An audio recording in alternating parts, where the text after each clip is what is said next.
Hello and welcome to Storytime.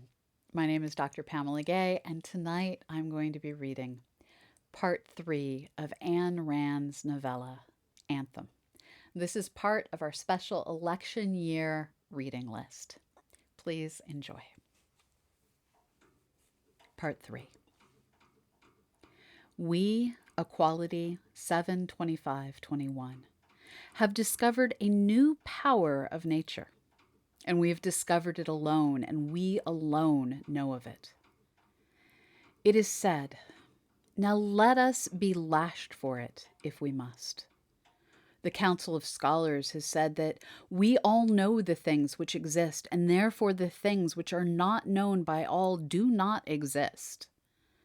But we think that the Council of Scholars is blind.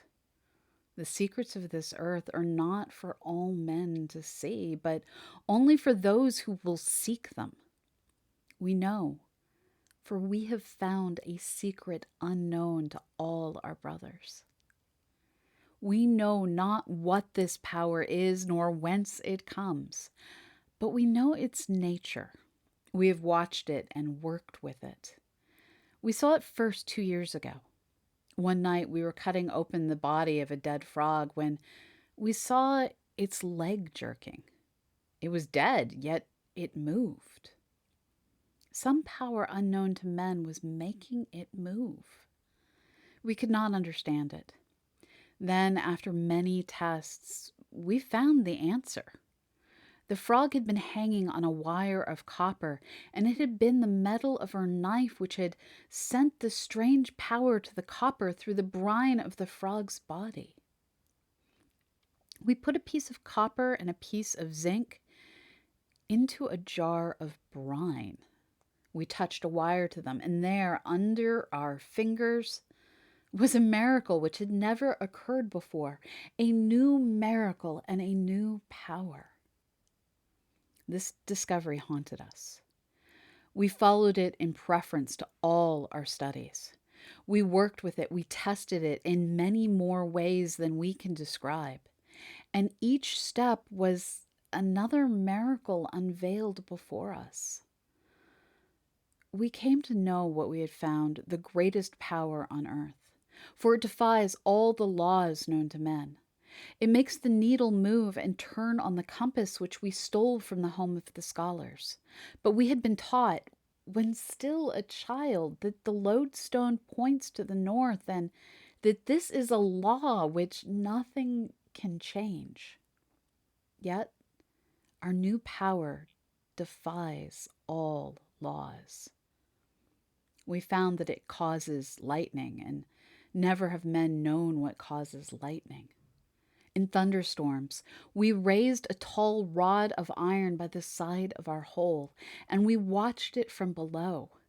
We have seen the lightning strike it again and again, and now we know that metal draws the power of the sky, and that metal can be made to give it forth.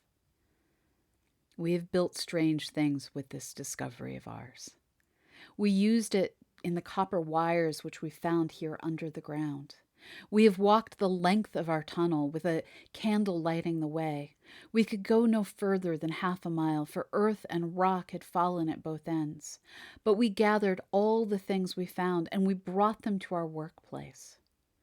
We found strange boxes with bars of metal inside, with many cords and strands and coils of metal.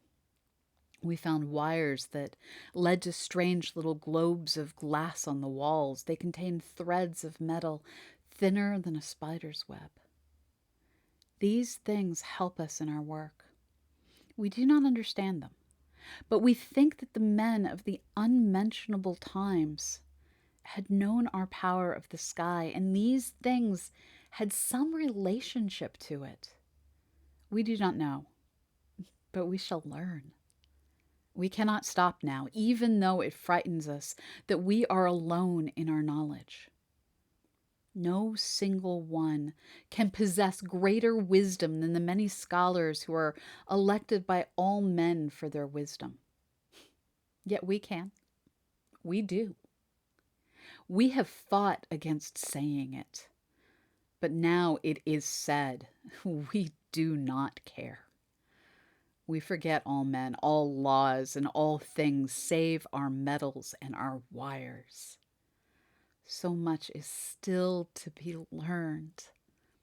So long a road lies before us.